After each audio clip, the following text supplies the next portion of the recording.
You miss I hit. ক্রিকেটের এই বাক্যর সাথে পরিচিত নন আধুনিক যুগে এমন কাউকে খুঁজে পাওয়া কঠিন। ভারতের বিপক্ষে 3 ম্যাচ টি-20 সিরিজ সামনে রেখে গেল কয়েকদিন ধরে ব্যাটে বলে ঘাম ঝরাচ্ছেন সাদা বলের ক্রিকেটাররা। মঙ্গলবারও তার ব্যতিক্রম কিছুই হয়নি। ব্যাটিং বোলিংয়ে অনুশীলন করে নিজেদেরকে ঝালিয়ে নিচ্ছেন শরীফুল ইসলাম মাহমুদুল্লাহ রিয়াদরা।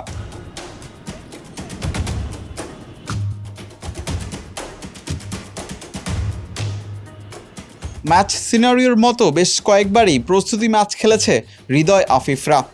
দলগত প্রস্তুতি ছাপিয়ে থাকে ব্যক্তিগত লড়াই। মিরপুর শেরের বাংলা স্টেডিয়ামে ছিল রিয়াদ শরীফুলের লড়াই। হয়তো অনেকেই ভাবছেন বোলার শরীফুল আর ব্যাটার রিয়াদের কথা। মঙ্গলবার দেখা গেছে উল্টো চিত্র। বোলার রিয়াদকে খেললেন ব্যাটার শরীফুল। 3 বলের মাঝে একটা ছোট লড়াই হয়ে গেছে।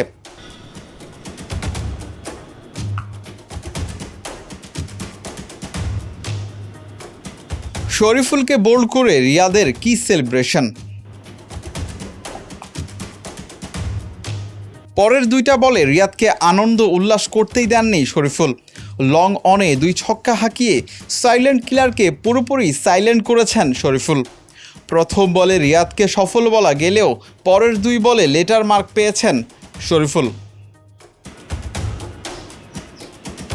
লোয়ার অর্ডারে ব্যাটারদের ছোট ছোট অবদান যে ম্যাচে কত বড় ভূমিকা রাখে তার নতুন করে বলার কিছুই নেই। সবশেষ শরীফুলের উদাহরণই দেওয়া যেতে পারে।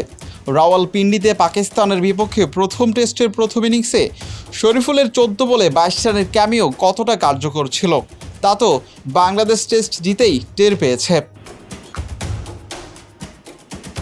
পেসার শরীফুল শুধু বল হাতেই নয়, ব্যাট হাতে অবদান রাখতে কতটা মরিয়া তা তো তার নিবেদনের এই ছবিগুলোই বলে দিচ্ছে।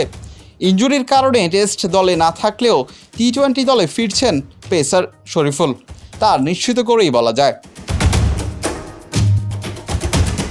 মিরপুর থেকে বিলাল হোসেন শিমুল, পিটি আর্কাইভ।